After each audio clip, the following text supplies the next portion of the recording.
আমরা মালিক যে যত্নটা করি বুঝছেন, অন্য লোক করবে না তো, ওর তার মাল নাই বুঝছেন।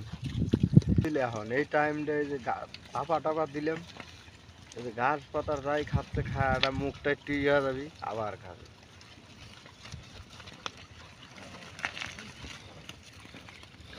এখানে আমার 6টা মাল আছে বুঝছেন, আরো এই পালে শরীরটা ভালো থাকলে। আর ওই পালে আছে 16টা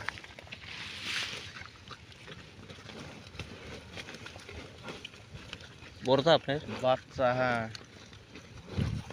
বাচ্চা বাচ্চা তো তাহলে এখানে 1.5 লাখ টাকার বাচ্চাই আছে। 1.5 লাখ নয়, 80,000 টাকার মতন। 6টা মালের বাচ্চা।